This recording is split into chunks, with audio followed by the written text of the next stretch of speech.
Hello everyone, welcome to my YouTube channel and welcome also to my viewers in TikTok.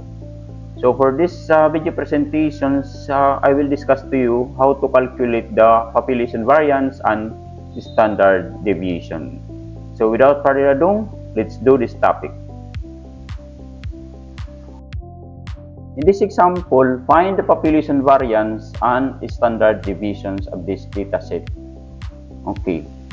So let us assume that these are the value of x. So in computing the variance and standard deviation, we need to calculate first the mean. Okay. So write x, then 63,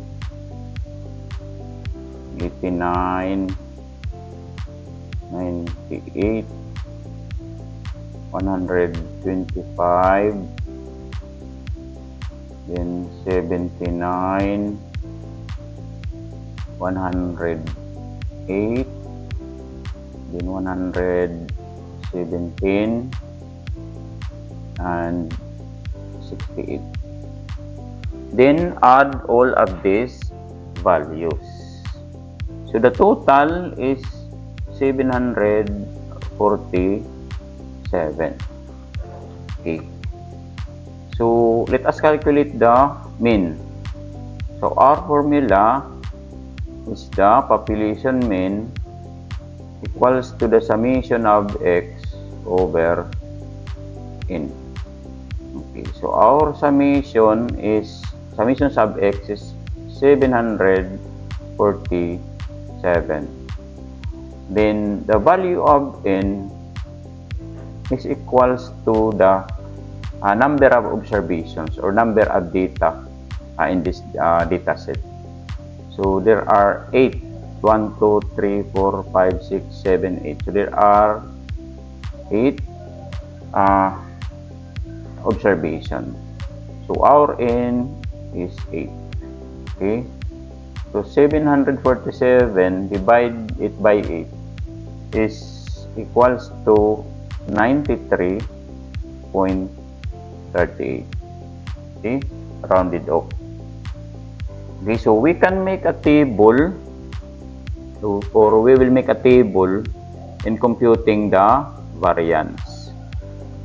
Okay, so I write first the value of x, and then the next column is the mean. So we will subtract the mean from from each of these values of x. So this is 93.38. So we will subtract 93.38 to 63. That is equals to negative 30.38. Then this negative 30.38 will be squared. So it becomes now positive 922.94. Okay, so next, 93.38. Subtract natin dito sa 89. So that is negative 4. Negative 4.38. Then square 8. That is positive 19.18. This is 9. Okay, so next, 93.38. Subtract natin sa 98. That is positive 4.62. Then square 8. That is equals to 21.34.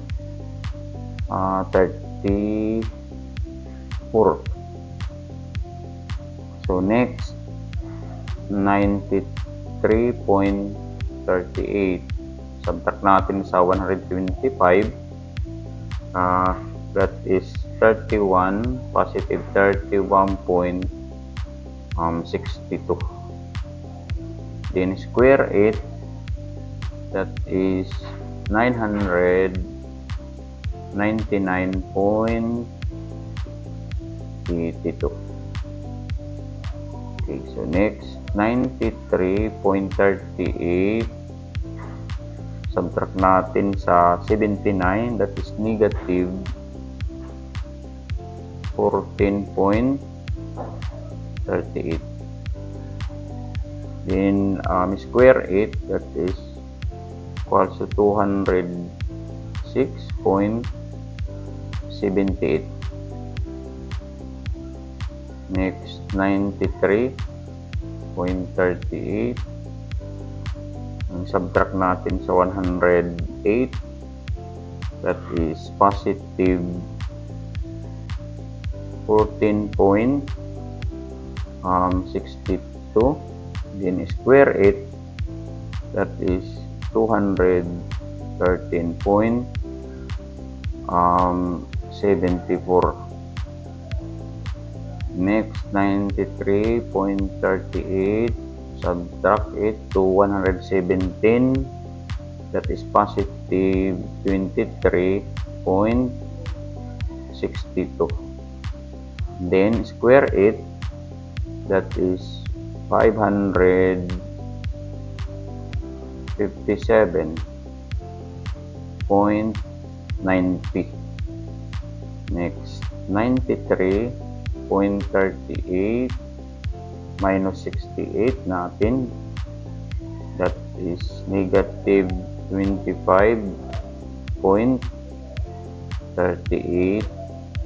Then square natin to the 644.14.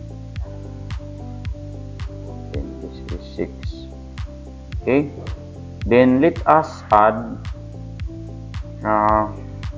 itong x minus min na naka-square siya.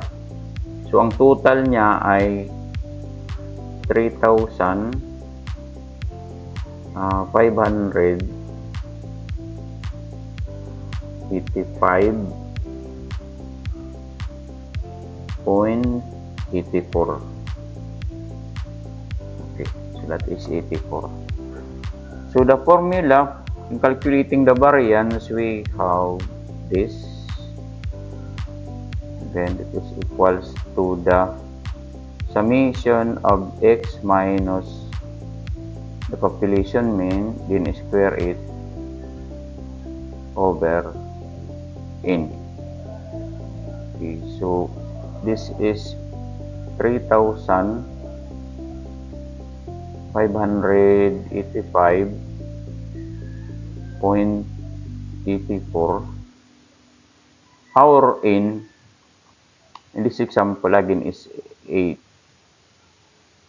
Okay, so 3,585.84 divided by 8, that is equals to 448.23.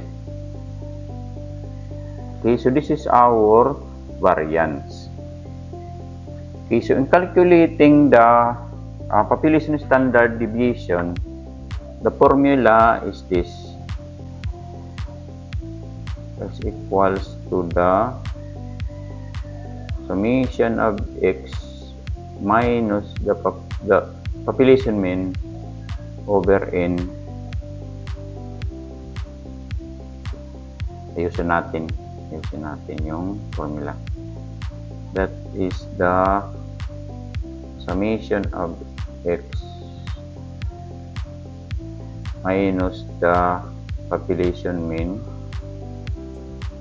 over n. Naka-square root siya. Square root. Okay. So, ang summation natin, x minus the population mean is 3,585.23. 3,585.84 divide our value of n, which is 8. Okay, so 3,585.84 divided by 8, that is 448.23. Square root siya. Then ang square root ng 448.23 is 21.17. Okay, so this is now our population standard, deviation, and this is again our variance. Okay, so that is how to calculate the population variance and population standard deviation. Sana mayroon kayong natutunan dito sa video presentation na ito. Maraming salamat sa panonood.